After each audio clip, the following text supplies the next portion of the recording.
Hello friends, बास the coaching classes में आपका स्वागत है। कल हमने जो वर्ब की वीडियो यूट्यूब पर अपलोड की थी उसमें आपका काफ़ी बहुत अच्छा रिस्पांस रहा है। तो इस चैनल में आपको एक साथ एमपीजी के मैथ्स और इंग्लिश की टॉपिक वाइज क्लासेस कराई जाएंगी और बाद में जैसे ही टॉपिक ख़त्म होता है इसके बाद इन सारे सेंटेंसों की मैथ्स की सभी की एक टेस्ट लिया जाएगा। जैसे हिंदी इंग्लिश में एरर कैसे खोजते हैं सारे, वो मैथ्स में कैसे सॉल्व करना और भी जल्दी से। तो सबसे पहले हम एक फ्रेज लिखते हैं।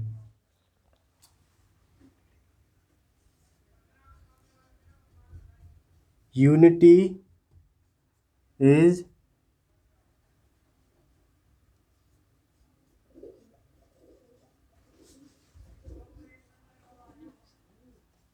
Unity is strength.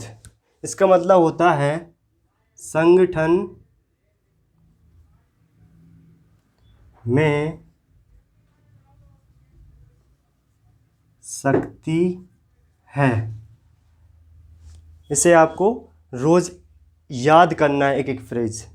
संगठन में शक्ति है, इसका मतलब होता है।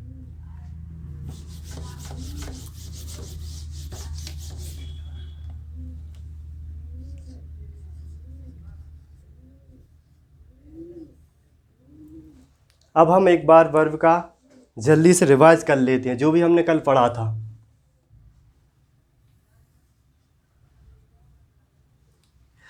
वर्ब दो प्रकार की होती है, एक बेसिक वर्ब होती है, एक एडवांस वर्ब होती है।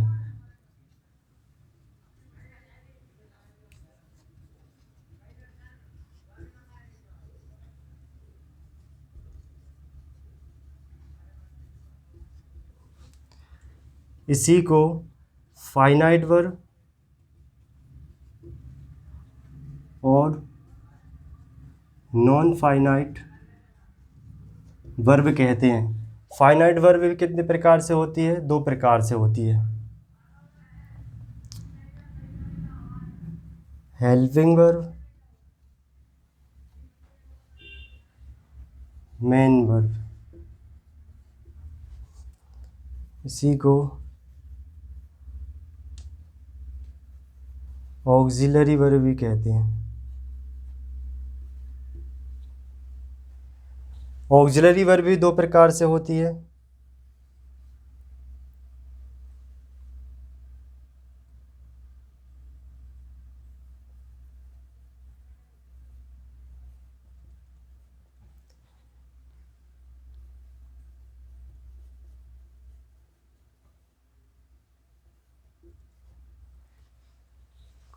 बेसिक वर्ब को ही हम कहते हैं फाइनाइट वर्ब। ये दो प्रकार की होती है, हेल्पिंग वर्ब होती है और मेन वर्ब होती है। हेल्पिंग वर्ब को ही हम ऑक्सिलरी वर्ब बोलते हैं।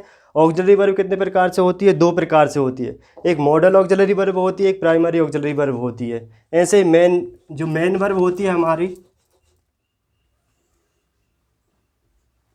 मेन वर्ब भी दो पार्ट्स में डिवाइड होती है।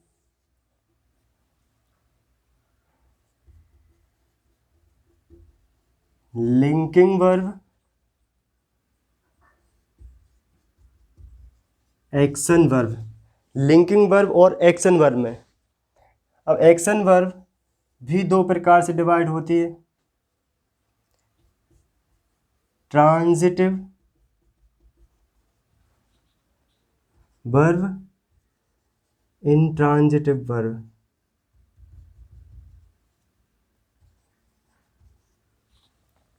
अब ट्रांजिटिव वर्ब को भी हम टू पार्ट्स में डिवाइड करते हैं, monotransitive verb, ditransitive verb. Verb दो प्रकार की होती है, बेसिक वर्ब होती है, एडवांस वर्ब होती है। इसी को हम फाइनाइट वर्ब और नॉन फाइनाइट वर्ब बोलते हैं। फाइनाइट वर्ब को दो हेल्पिंग वर्ब और मेन वर्ब बोलते हैं। अब हेल्पिंग वर्ब कैसी होती है? वो भी दो प्रकार की होती है, एक मॉडल वर्ब होती है, एक ऑक्सिलरी वर्ब होती है। ऐसे ही मेन वर्ब दो भाग में डिवाइड होती है, एक लिंकिंग वर्ब होती है, एक्शन वर्ब होती है। एक्शन वर्ब को भी दो पार्ट्स में डिवाइड किया जाता है, एक ट्रांजिटिव वर्ब होती है, एक इंट्रांजिटिव वर्ब होती है। ट्रांजिटिव वर्ब भी दो प्रकार से डिवाइड किया जाता है, मोनो ट्रांजिटिव वर्ब और die transitive verb.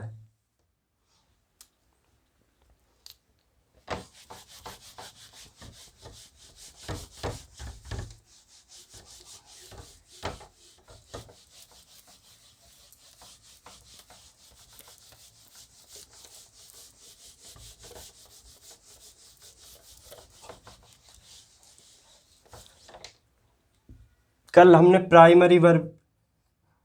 Primary auxiliary verb के बारे में पढ़ा था। ये कैसी होती हैं? डू, डिड, डन, डूइंग और V5 में हमारी डज। इसमें क्या लगता है? ऐसे ES लग जाता है, जो हमेशा कैसी होती है? सिंगुलर।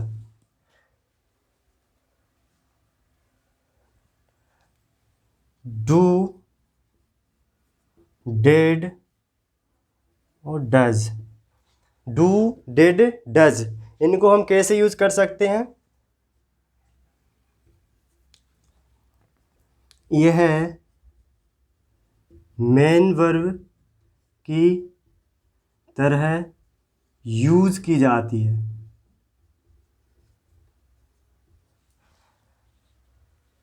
और यह हेल्पिंग वर्ब की तरह यूज की जाती है, लेकिन इसे हम सपोर्टिंग वर्ब की तरह यूज नहीं कर सकते। तीसरा पॉइंट, लेकिन इन्हें सपोर्टिंग वर्ब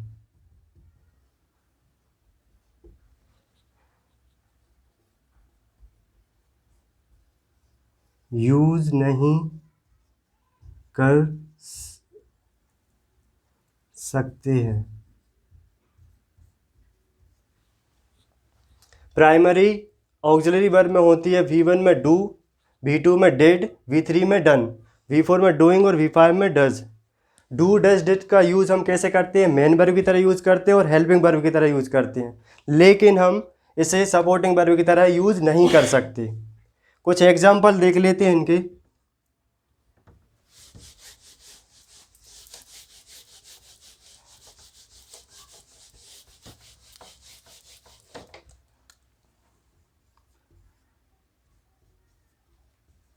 डू, डज और डिड। जैसे Ram does his duty.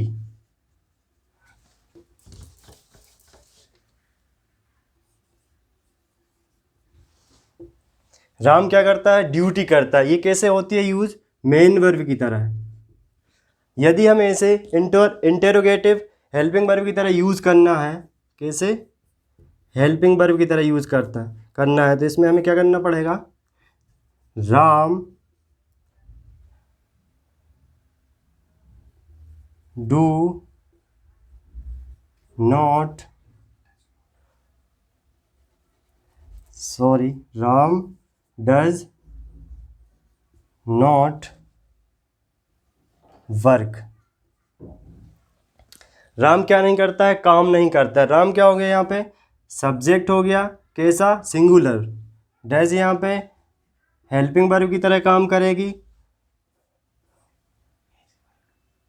Work यहाँ पे मेन वर्ब की तरह काम करेगी। फिर तीसरा देख लेते हैं हम एग्जाम्पल। जैसे राम डिड हिज ड्यूटी। यहाँ पे ये डिड जो रहेगी वो मेन वर्ब की तरह काम करेगी। अब इसका जैसे जैसे हमें हेल्पिंग वर्ब की तरह काम कराना है, तो हमें क्या करना पड़ेगा? या तो इसे नेगेटिव बनाना पड़ेगा या इसे फिर इंटेरोगेटिव बनाना पड़ेगा। तो Ram did not do work. Ram did not do work, ये यहाँ पे कैसे करेगा? हेल्पिंग वर्ब की तरह काम करेगा। डू मेन वर्ब की तरह काम करेगी।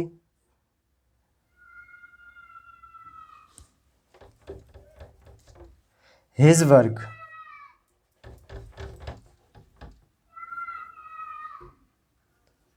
His work.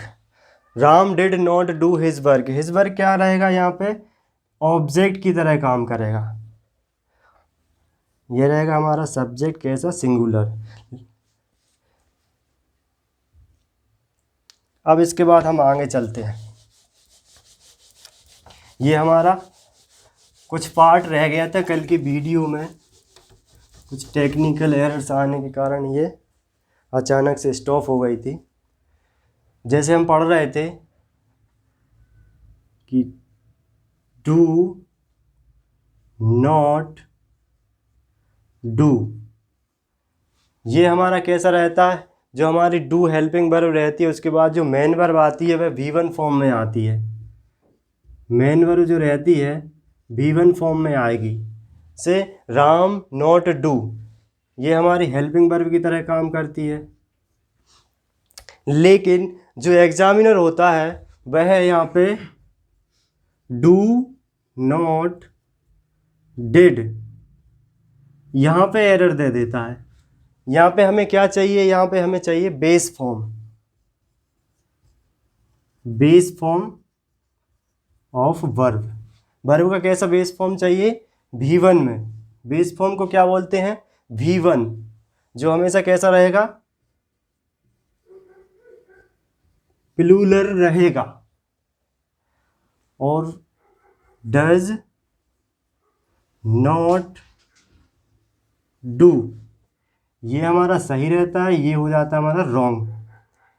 ये हमारा सही रहेगा, लेकिन वो लोग क्या कर देते हैं, डज नॉट डिड, तो ये भी हमारा रॉन्ग हो जाता है। यहाँ पे हमें क्या चाहिए, V1 चाहिए।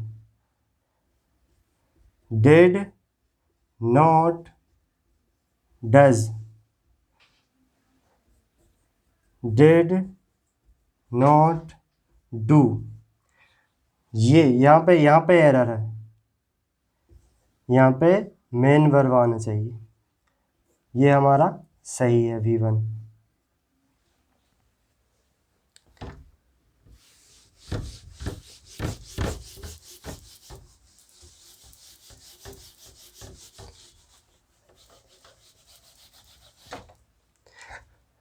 ये हमारा कल का सारा रिवाइज हो गया, जो और बचा था उसको भी ऐड कर दिया। लेकिन प्राइमरी वर्ब कुछ और भी होती हैं। Primary auxiliary verb,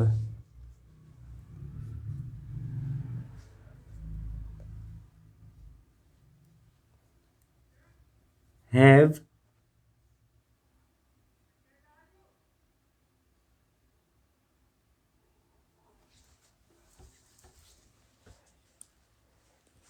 primary auxiliary verb और रहेंगी हमारी, कौन कौन सी रहेंगी, हैव, बी,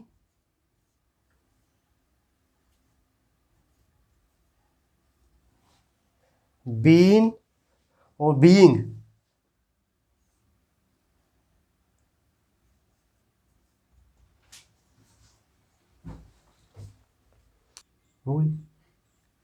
बीइंग, सॉरी, यहाँ पे मैं आपको पहले इनकी तीनों फॉर्म बता देता हूँ। प्राइमरी ऑक्सिलरी वर्ब में क्या क्या आएगा, हैव, बी और डू। प्राइमरी ऑक्सिलरी वर्ब में हैव, बी, डू, जो कि डू हमने क्या कर लिया, अभी पढ़ चुके हैं। अभी बी भी पढ़ना है और हैव भी पढ़ना है। तो हैव में क्या क्या आ जाता है, V1 में हैव आ जाती है, V2 में हैड आ जाता है, और V3 में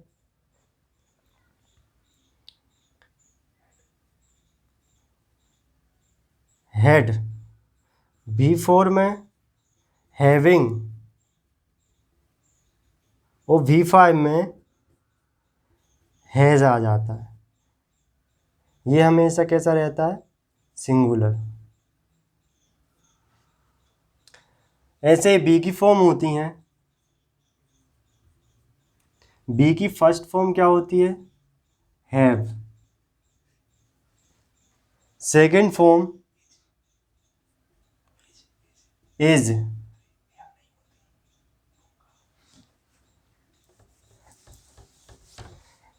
भी की फर्स्ट फॉर्म क्या रहेगी हमारी? Is, am, are. Second form में हमारी जो रहती है पास्ट में, वॉज, वर, ये दोनों आ जाएंगे। तो फर्स्टली पहले हम क्या पढ़ेंगे? हैव की सारी फॉर्म पढ़ेंगे।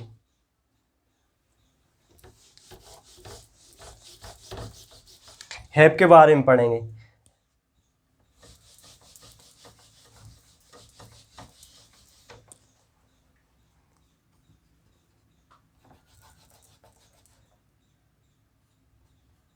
Have, has, had. इन्हें हम मेन वर्ब की तरह यूज कर सकते हैं। इन्हें हम मेन वर्ब तरह यूज कर सकते हैं। हैज़, हैव, हैड को हम कैसे यूज कर सकते हैं? मेन वर्ब की तरह यूज कर सकते हैं। और इन्हें हम हेल्पिंग वर्ब की तरह भी यूज कर सकते हैं।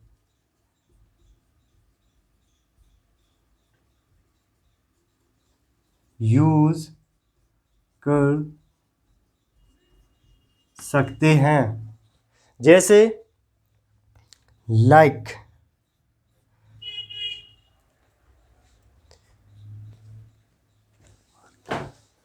जैसे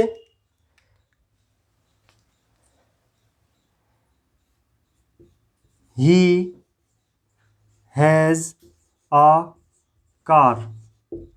he has a car. He यहाँ पे क्या है? सब्जेक्ट है।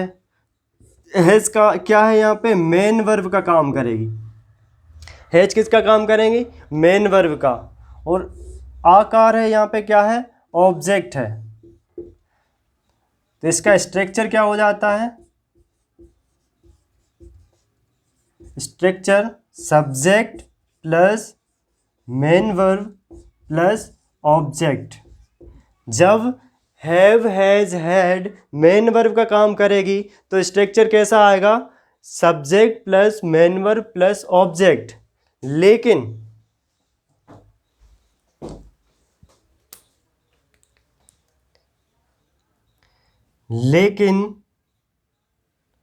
जब इन्हें हेल्पिंग वर्ब की तरह यूज किया जाता है तब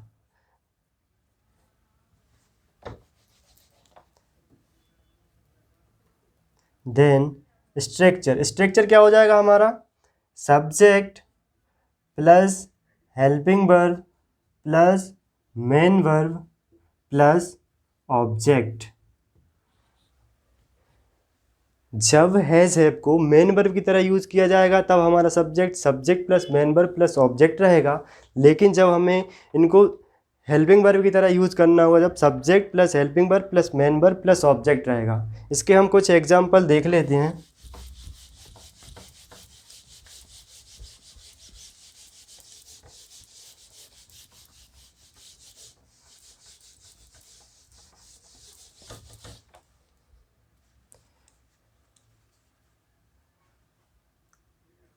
I have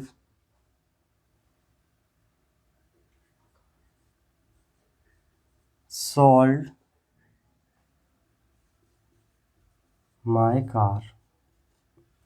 I यहाँ पे क्या काम करेगा? सब्जेक्ट का। हैव यहाँ पे हेल्पिंग वर्ब का। सोल्ड यहाँ पे वर्ब की V3 फॉर्म आएगी यहाँ पे। इसका structure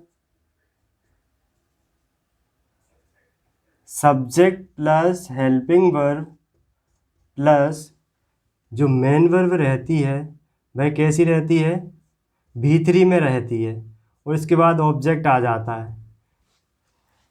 I have sold my car, यहाँ पे क्या रहेगा, ये माई कार ऑब्जेक्ट का काम करेगा। ऐसे ही जब इसे किस में, ये कैसा रहेगा, प्रेजेंट का, प्रेजेंट परफेक्ट टेंस, ये कैसा रहेगा, प्रेजेंट परफेक्ट टेंस में रहेगा। तब हमें क्या करना है, I have sold my car, have और हैज को हमें इसके बाद क्या आएगी, V3 फॉर्म आएगी। लेकिन जब हम इसे पास्ट में यूज करेंगे, पास्ट का इंडेफिनेट,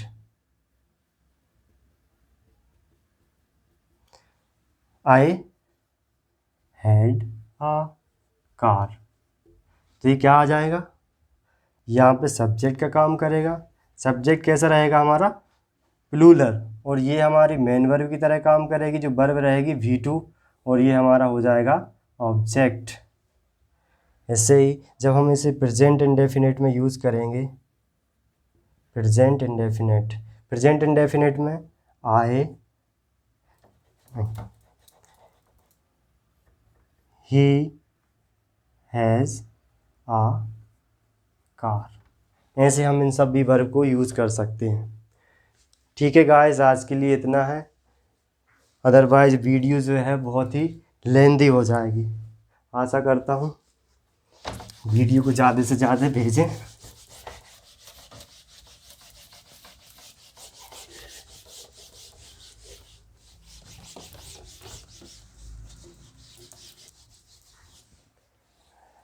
जो पिछली वीडियो डली हुई है हमारी, उसकी जो लिंक है यूट्यूब के डिस्क्रिप्शन में डली हुई है, वहाँ पर जाएं, और जिसने पहली वीडियो नहीं देखी वो वीडियो को देखें। ठीक है, बाय, जय हिंद, जय भारत।